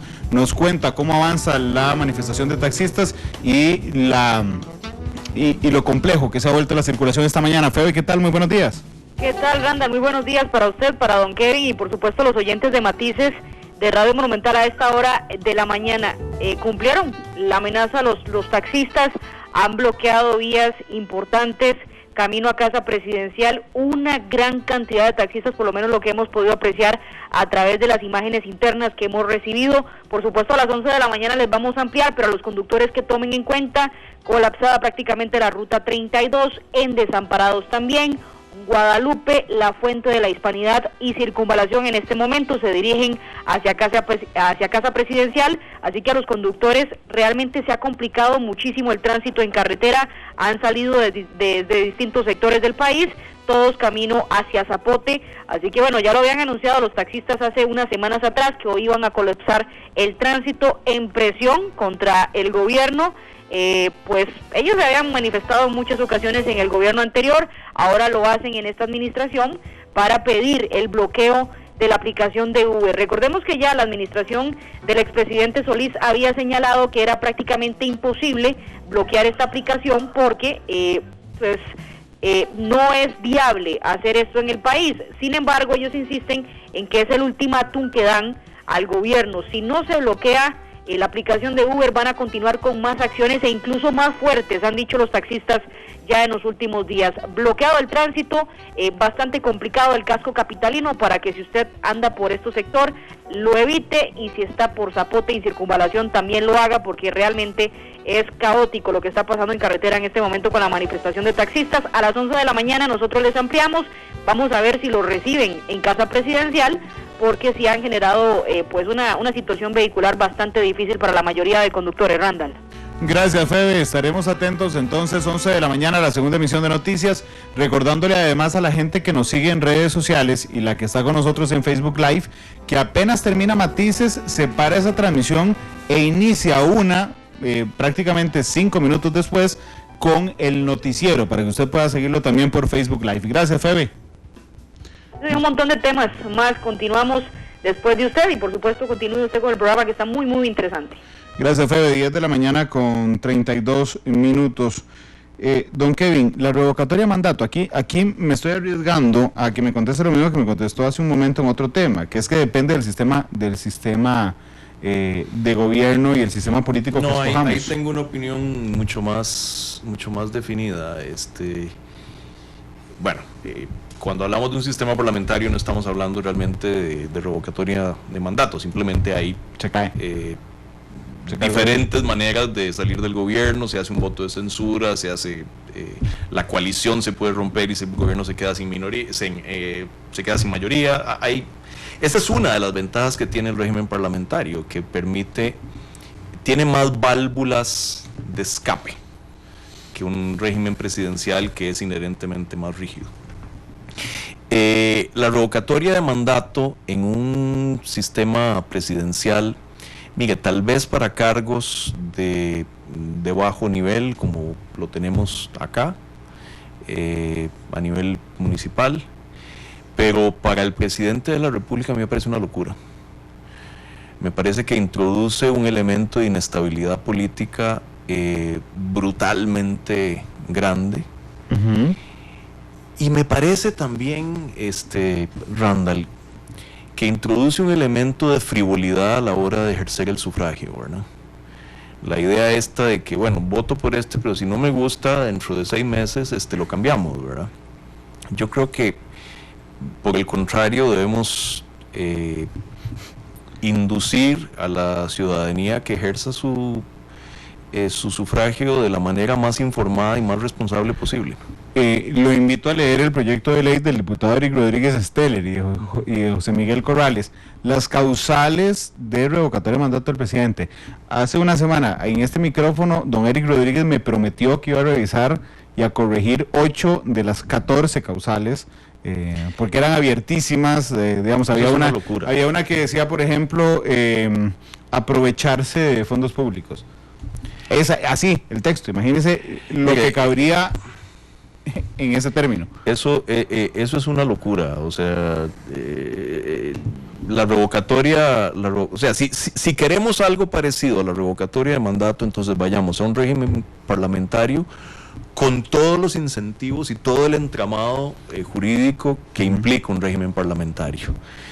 Pero en un régimen presidencial me parece que eso solo desventuras nos puede causar.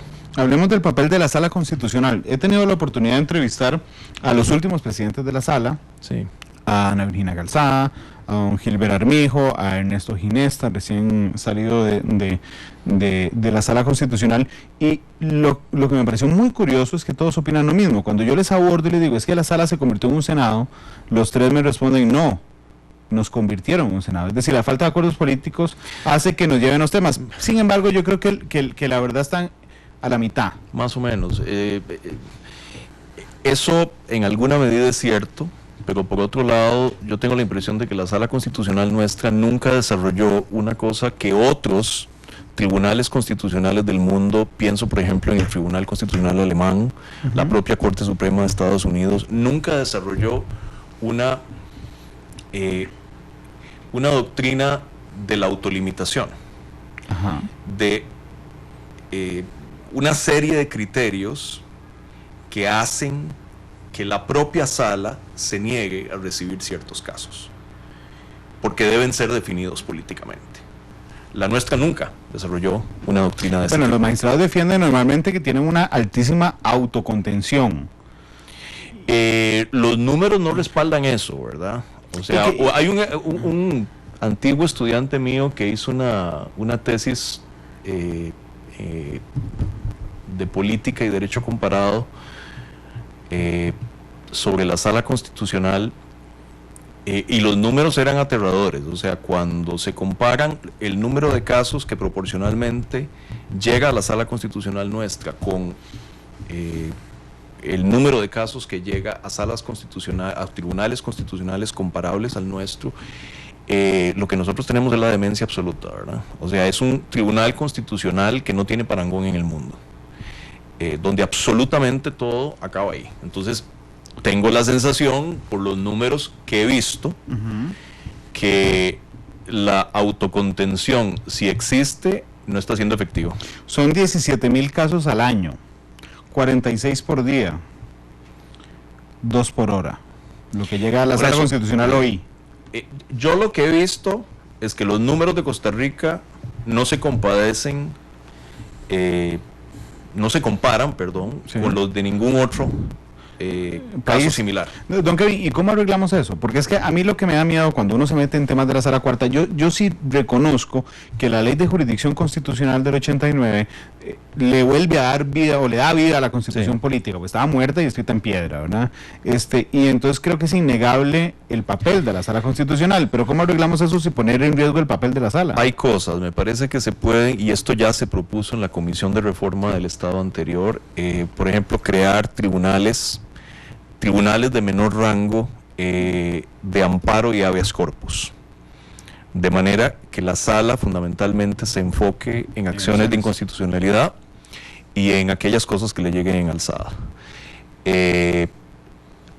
Ahí hay una reforma posible. Otra reforma posible me parece que es racionalizar la regla de suspensión de los actos, del acto recurrido, de los actos y de las propias leyes cuando son objeto de acción de inconstitucionalidad, porque eso se ha convertido en un mecanismo para paralizar el país, ¿no? Hay un voto salvado de hace unos 4 años de Ana Virginia Calzada, cuando responde una consulta legislativa.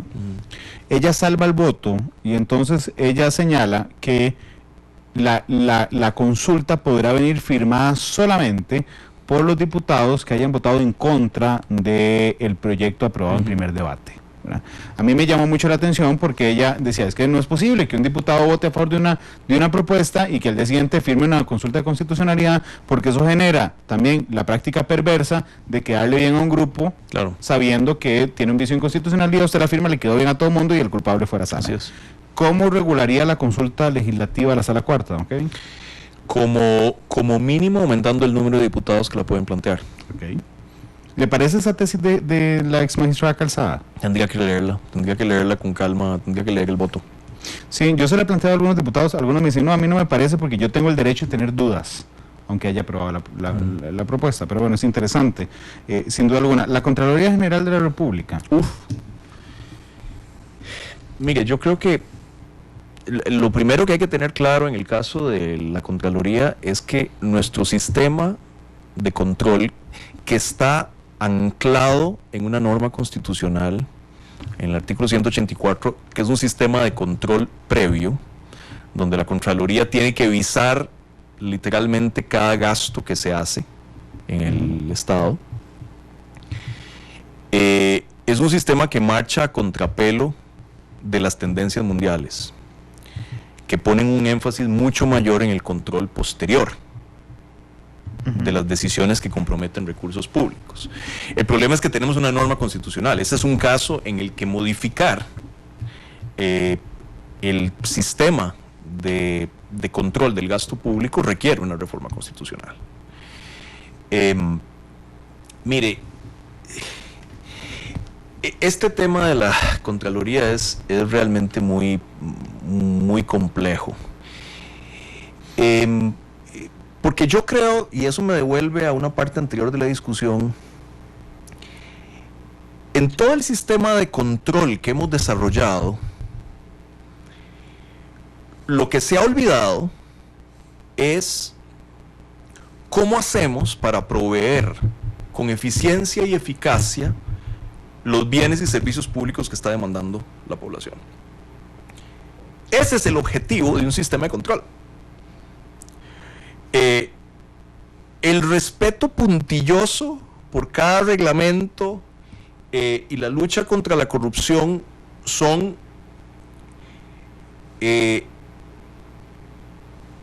funciones de segundo orden. La misión fundamental es proveerle bienes y servicios públicos de calidad a la población.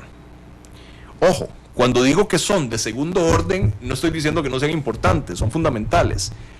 Lo que estoy diciendo es que la misión fundamental de todo sistema de control es asegurarse que los bienes y servicios públicos lleguen a ser proveídos de manera eficaz y con calidad a la población.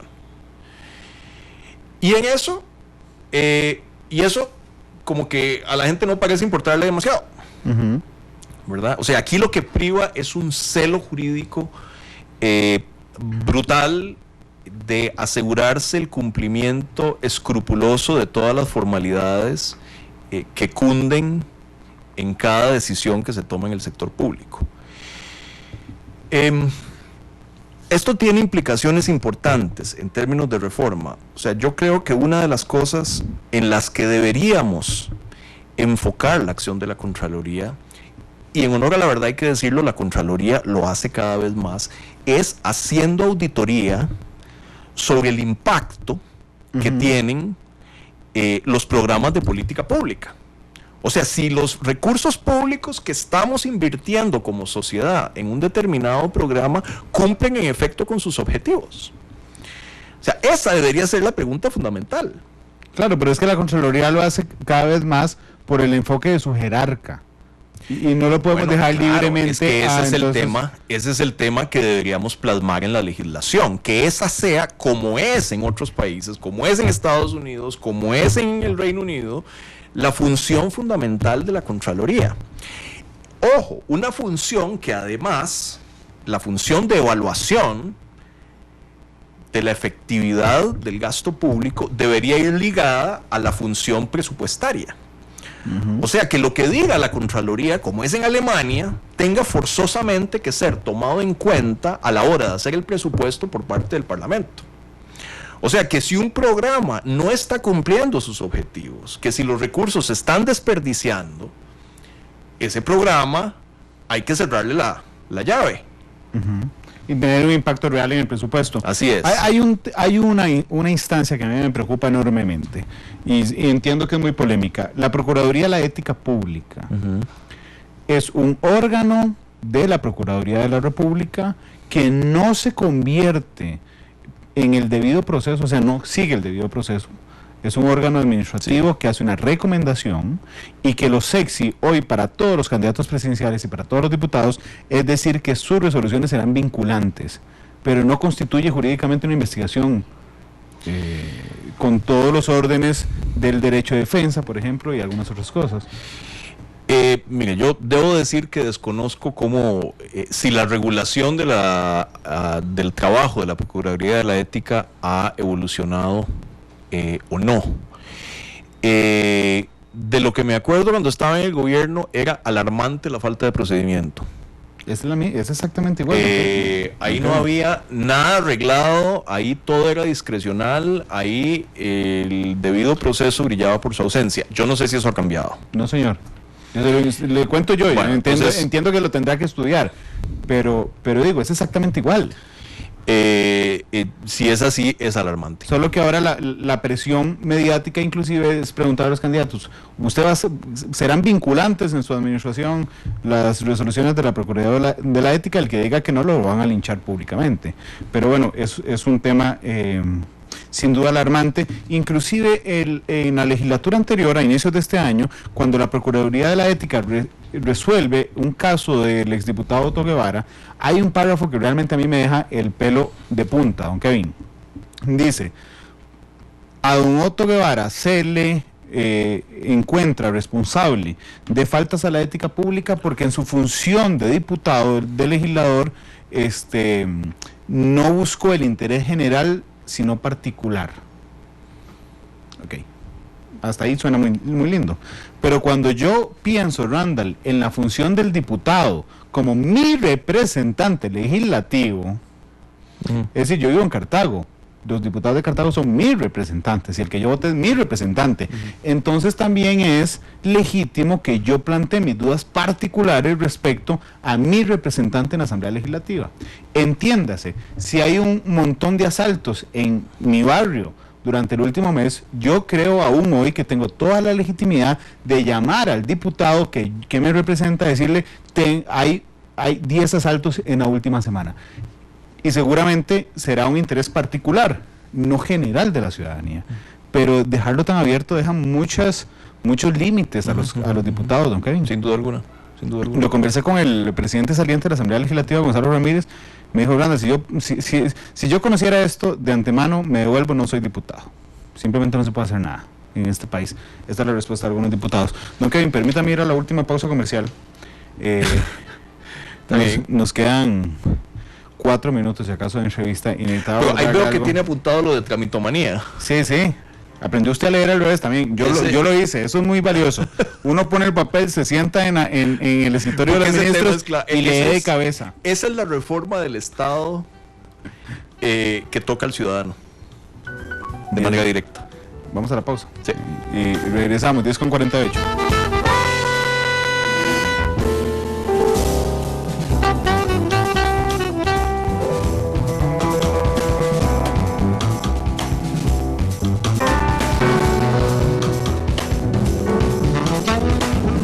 Son las 10 de la mañana con 50 minutos, nos quedan 2 minutos de programa prácticamente para abordar un tema que es enorme, que es la tramitomanía. ¿Qué hacemos? En 2 minutos, bueno, esa es la reforma del Estado que afecta a los ciudadanos de manera más directa. Mire, la respuesta corta, porque corta tiene que ser, yo creo que hay que digitalizar todo lo que se pueda digitalizar. Y es muchísimo. Yo creo que tenemos que tomarnos en serio el tema de gobierno digital. Es una barbaridad lo que ha pasado en este país en los últimos 10 años con el tema de compras públicas por vías digitales. Ese es un mecanismo que le puede ahorrar un sistema de compras públicas robusto como lo tienen en Chile. Le ahorra al Estado costarricense, en la estimación más conservadora, 1 punto del PIB por año. Además de que aumente enormemente los niveles de transparencia y los niveles de eficacia y de eficiencia a la hora de asignar las compras públicas. Pero hay una infinidad de cosas que se pueden hacer por vías digitales, y no solo por vías digitales. O sea, ¿por qué no nos planteamos, por ejemplo, cosas que ya han hecho otros países, que ya es terreno andado, que han decidido ahorrar recursos, por ejemplo, haciendo lo que hacen todas las empresas, las grandes empresas del sector privado? O sea, aquí viene HP, Hewlett Packard, y monta un call center que le da servicio a toda la empresa. O sea, ¿por qué no hacemos que los servicios de back office de los diferentes ministerios sean compartidos? Como la proveeduría, por ejemplo. Como la proveeduría, como es el propio la propia Dirección de Servicio Civil. O sea, ¿por qué no tratamos de diseñar sistemas de economía de escala? Los servicios de apoyo administrativo compartido son una cosa que se han hecho en Canadá, en el Reino Unido, en Singapur, en Jamaica, que está aquí cerquita. ¿Por qué no vamos a Jamaica a ver la experiencia que tienen ellos? Donde este tipo de medidas le han ahorrado una cantidad enorme de recursos al Estado costarricense, que es de lo que se trata en este momento de crisis fiscal. Entonces, digitalizar y pensar fuera de la caja en términos de hacer más eficiente la provisión de servicios del Estado. Cuesta muchísimo pensar fuera de la caja, don Kevin. Muchas gracias por habernos acompañado. Encantado, Orlando, ha sido un gusto. La mejor de las suertes en su gestión de notado. Muchas gracias. No me gusta ese nombre de notado cada vez que de la comisión brinca en su... de la comisión de notado. Es una comisión presidencial de reforma del Estado. Eso es lo que es. A mí me suena un poco como a siglo XVIII cuando uno dice la comisión. Una cosa así, como si fuera un concilio medieval, cuando de lo que se trata más bien es de tener un debate que ojalá sea lo más abierto posible, donde otra gente pueda hacer llegar opiniones y sugerencias. Muchas gracias, don Kevin. Escogió una canción de Braulio y Lucho Gatica para irse. Así es. Encadenados. ¿Por qué esa? Porque me gusta. Es buena. Es buenísima. Yo no me acuerdo, fijo la he oído, pero es buenísima. Ya la vamos a escuchar. A la gente que nos está siguiendo en Facebook Live, recuerde, vamos a parar la transmisión. Una vez terminado el programa, empieza otra, que es de la segunda emisión de Noticia Monumental. Ya Febe está aquí, viene Fernando Muñoz con ella, para darles informaciones más importantes de Costa Rica y el mundo. Yo los invito mañana a las 9 en Matices. Hablaremos del VAR. Sí, tendremos un tema futbolístico, no, ese no, del VAR que se usa en la Copa del Mundo. 3 exárbitros, un periodista deportivo muy reconocido, un exjugador. Debería ser justo. ¿Hace más justo el fútbol, el VAR o no? ¿Cuál ha sido la experiencia? ¿Por qué el fútbol es el único deporte que no se revisaba a posteriori? Para hacerlo más justo será el tema de mañana en Matices, 9 de la mañana. Braulio y Lucho Gatica despiden Matices hoy con Encadenados. Okay, muchas gracias, hasta luego y feliz día.